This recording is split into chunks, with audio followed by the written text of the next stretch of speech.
There are moments when the body rises from sleep, performs the rituals of waking, and yet something essential remains behind, as if the soul has chosen not to follow. The eyes open, breath moves in and out, the world waits with its familiar demands. But an invisible weight presses inward.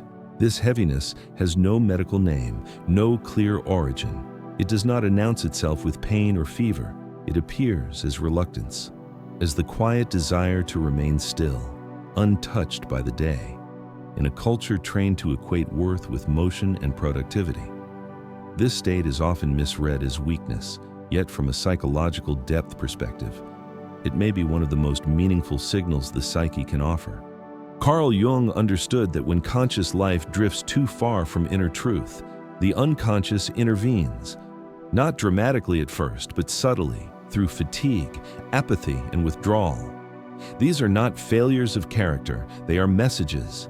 When the outer identity no longer aligns with the inner reality, the psyche applies the brakes, especially for women who are conditioned from an early age to adapt, to accommodate, to perform emotional labor while silencing their own needs. This intervention often arrives quietly, wrapped in exhaustion. The body may still function, but the soul begins to resist a life that no longer feels like its own. This resistance does not come from laziness or indulgence. It emerges from a deeper intelligence, one that measures life not by achievement, but by authenticity.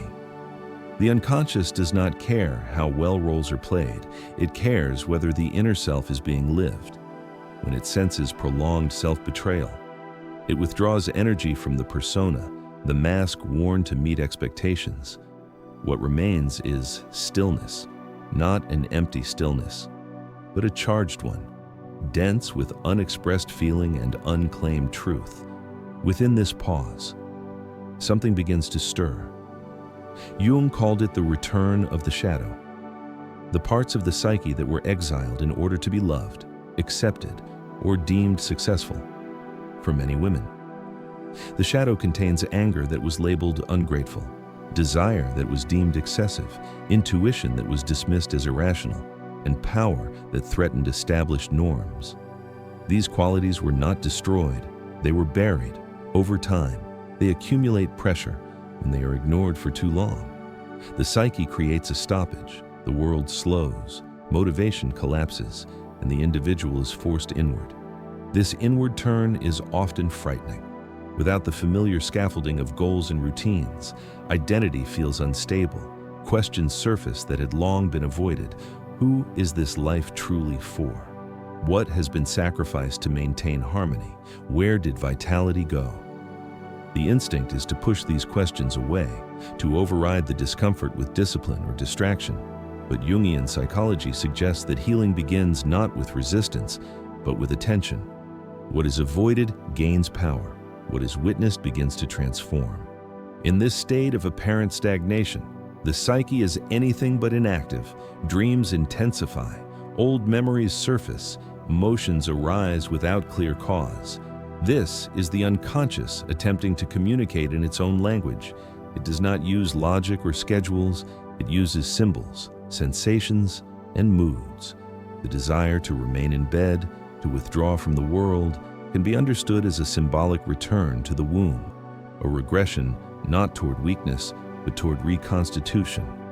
Something new requires gestation, and gestation demands darkness, slowness, and protection. For women especially, reclaiming this pause is an act of sovereignty. It is a refusal to continue performing strength while inner life withers. It is an acknowledgement that emotional truth matters as much as external success. The psyche does not collapse to punish, it collapses to realign. What appears as depletion may be the first honest response the soul has been allowed to express in years. The unconscious does not seek comfort, it seeks wholeness, and wholeness requires confrontation with what has been denied.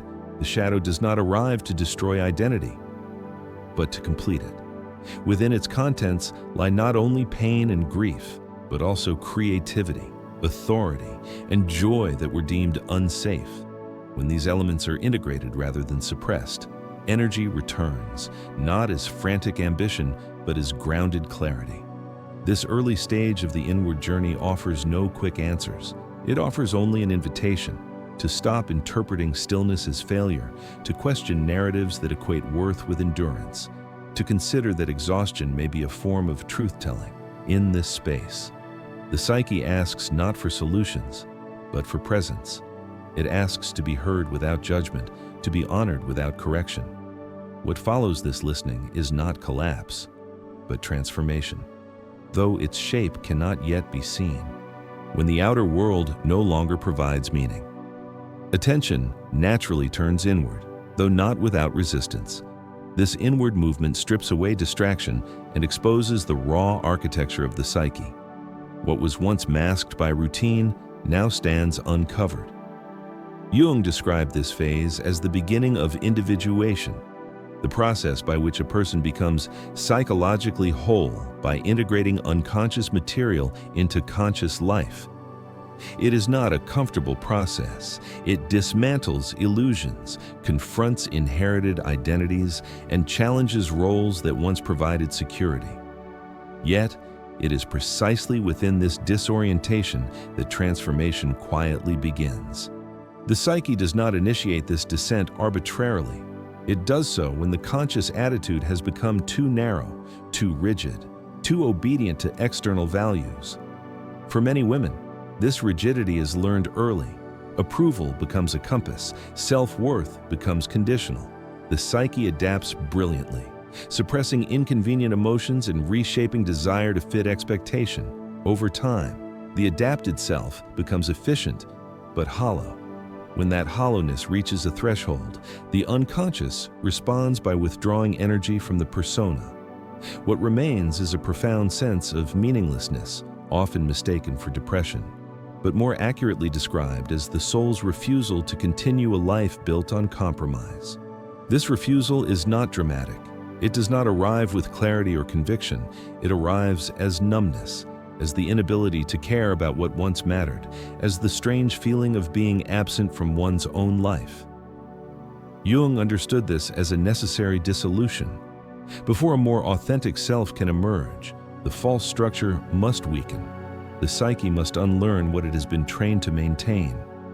In this phase, women often feel they are losing themselves, when in fact they are shedding a version that was never fully theirs. Within this internal quiet, the shadow begins to take shape. It appears not as a single image, but as a constellation of feelings long avoided. Resentment surfaces where gratitude was performed. Grief emerges where resilience was demanded. Anger arises where silence once kept the peace. These emotions can feel overwhelming precisely because they were denied expression for so long. Yet they are not signs of regression. They are signs of truth returning to consciousness. The shadow is often feared because it disrupts identity. It asks uncomfortable questions. It reveals desires that contradict carefully constructed narratives. But Jung emphasized that the shadow is morally neutral. It is not evil or destructive by nature. It simply contains what the conscious ego could not or would not accept. For women, this often includes ambition, sensuality, assertiveness, and intuition. Qualities historically discouraged or punished. When these aspects are repressed, they do not disappear. They turn inward, manifesting as fatigue, dissatisfaction, and a chronic sense of being unseen, even by oneself. As the shadow becomes more present, the urge to withdraw intensifies. Solitude becomes not a preference, but a necessity. The psyche seeks containment, a space where inner material can surface without interference. This withdrawal is frequently misunderstood by others and by the individual herself. It is labeled antisocial, unmotivated, or ungrateful. But from a depth psychological perspective, it is a sacred pause. It is the psyche creating conditions for dialogue between the conscious and unconscious mind. During this time, productivity loses its grip. External validation no longer satisfies. The old metrics of success feel strangely irrelevant. This is deeply unsettling, especially in a culture that rewards constant output. Yet Jung would argue that this discomfort is evidence of growth. The psyche is recalibrating its values. It is shifting allegiance from external authority to inner truth. This shift is foundational to emotional sovereignty, the capacity to live from internal alignment rather than external demand. In this phase, the psyche often communicates through images and sensations rather than logic. Memories return without invitation, dreams carry unfamiliar symbols, long-forgotten interests resurface, not yet as plans, but as quiet longings. These are not random occurrences. They are fragments of the authentic self seeking reintegration. The psyche does not rebuild by force, it rebuilds by remembering. For women, reclaiming these fragments is an act of empowerment that does not resemble domination or control.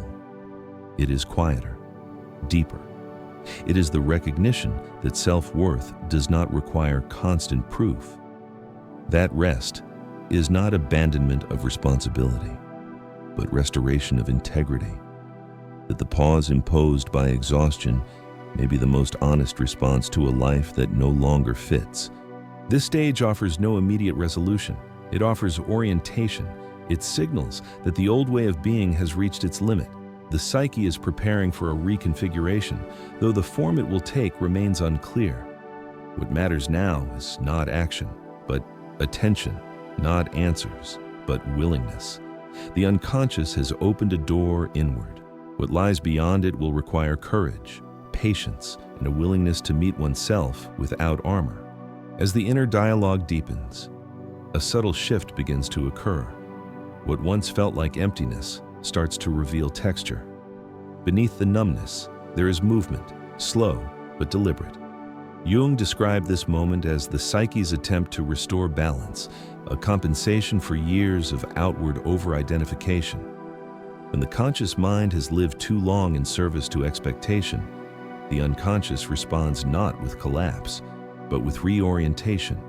The stillness that once felt like stagnation becomes a threshold. In this threshold space, the individual begins to sense that the exhaustion was never the core issue. The real wound lies in prolonged self-abandonment. The psyche has endured years of quiet compromises, of choosing what was acceptable over what was true. This endurance leaves a residue, a fatigue that sleep alone cannot repair. The soul does not tire from effort, it tires from dishonesty. And when it can no longer sustain a life misaligned with its nature, it withdraws its energy as a final act of protection. Here, the shadow no longer appears only as discomfort. It begins to reveal its hidden gifts. Jung insisted that the shadow contains not only what is feared, but what is vital. Within it lies instinct, creativity, and a raw form of wisdom unfiltered by social conditioning. For women, these qualities are often buried early. Sensitivity is dismissed as weakness, assertiveness is reframed as aggression, intuition is overshadowed by logic. Over time, these rejected aspects form a silent counterforce within the psyche, waiting for an opportunity to return. The opportunity arrives through crisis, though not the kind that announces itself dramatically. It arrives through disinterest, through the inability to continue participating in what no longer resonates. This withdrawal is not apathy, it is discernment emerging before language. The psyche is saying no before the conscious mind knows how to say yes to something else. In this way, exhaustion becomes a boundary. It draws a line where none existed before. As this boundary forms, identity begins to loosen. The roles that once defined self-worth lose their authority. Caretaker, achiever, mediator, pleaser. These identities may still exist, but they no longer feel absolute. The psyche begins to question them, not out of rebellion, but out of necessity. Individuation requires differentiation, the courage to recognize where the self ends and expectation begins. This differentiation often feels like loss before it feels like liberation. In this stage, the psyche invites a different kind of listening, not the listening that searches for solutions, but the listening that allows truth to surface without interruption. Feelings that were once managed now ask to be felt fully. Grief over unlived lives, anger toward systems that demanded silence, longing for paths abandoned too early. These emotions do not arrive to overwhelm, but to be acknowledged. When they are met without judgment, their intensity softens. What remains is clarity. This clarity does not immediately translate into action. It first manifests as recognition. The recognition that meaning cannot be outsourced, that fulfillment cannot be achieved through endurance alone, that the psyche has its own rhythm, one that cannot be forced without consequence.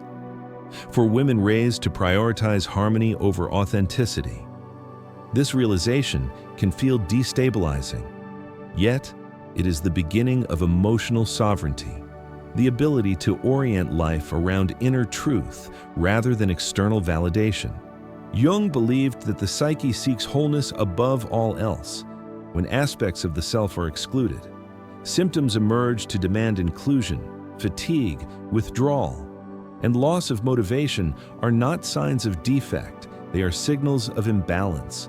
They indicate that too much life has been lived on the surface and not enough in depth. The psyche responds by pulling energy inward, redirecting attention to what has been neglected. As this inward attention stabilizes, forgotten desires begin to resurface, not as urgent demands, but as quiet memories. A sense of curiosity returns, an image, a sound, an old interest flickers into awareness. These are not distractions, they are clues. The psyche is offering fragments of the authentic self, inviting reintegration. Each fragment carries energy. Each one, when acknowledged, restores a measure of vitality. This restoration is gradual. It does not resemble the return of ambition or the sudden clarity of purpose. It feels more like grounding, a sense of inhabiting one's own body again, a subtle alignment between inner and outer experience. The psyche does not rush this process. It unfolds at a pace that respects the depth of what is being reclaimed. In this phase, the individual may still appear inactive to the outside world, but internally, something profound is occurring. The psyche is reorganizing itself around truth rather than survival. What once felt like collapse is revealing itself as initiation. The old structure has loosened enough to allow something more authentic to emerge. What comes next will require courage, but it will be grounded in self-recognition rather than self-sacrifice. As this inner reorganization continues, something steadier replaces the confusion. It is not certainty, but coherence. The psyche begins to recognize itself again, not through roles or achievements, but through resonance. What feels right carries a different weight now. It does not shout or demand, it settles. Jung described this moment as the ego learning to relate to the self, the deeper organizing center of the psyche. Life is no longer driven by reaction alone, but by an emerging inner authority. This authority does not resemble control. It is quieter, rooted in self-trust. Choices are no longer made to secure approval or avoid discomfort. They are made in response to an internal alignment that has been hard-earned. For women, this marks a profound shift. Emotional sovereignty replaces emotional labor. Boundaries form without apology. The need to explain, justify, or overperform begins to dissolve. The psyche no longer tolerates lives built entirely around expectation. What once felt like a void now reveals itself as space. Space to feel without interruption. Space to choose without coercion. Space to exist without performance. This space is not passive, it is generative. Within it, values clarify. Relationships are reevaluated. Work is questioned not for its status, but for its meaning. The psyche, having withdrawn its energy, now reallocates it more selectively. What aligns receives vitality. What does not quietly falls away. This is not a return to who one was before exhaustion. It is an emergence into someone more integrated. The shadow, once feared, now functions as a source of insight. Anger becomes information rather than guilt. Sensitivity becomes discernment rather than fragility. Desire becomes guidance rather than distraction. These qualities no longer operate in isolation. They work in dialogue with consciousness. informing decisions rather than sabotaging them. Jung believed that individuation is not a destination, but a lifelong process. There is no final version of the self to achieve. There is only an ongoing relationship with inner truth. What changes after this inner collapse is not the absence of struggle, but the presence of meaning. Even difficulty carries context now. Pain is no longer random, it is intelligible, it speaks, and it is listened to. For women who have lived long in adaptation, this listening is revolutionary. It challenges inherited narratives about sacrifice and worth. It dismantles the belief that love must be earned through endurance. The psyche insists on a different logic, one in which self-respect is not negotiable. In this logic, rest is not indulgence, it is intelligence. Stillness is not failure, it is integration. The earlier paralysis no longer dominates. Movement returns. But it is different. It is not frantic or compulsive. It is intentional. Action arises from clarity rather than pressure. The psyche, having been honored, releases energy back into life. Creativity returns, not as productivity, but as expression. Relationships deepen, not through effort, but through presence. The individual no longer seeks to be everything, she seeks to be real. This transformation often goes unnoticed by the outside world. There may be no dramatic announcement, no visible reinvention, yet internally, everything has changed. The center of gravity has shifted inward.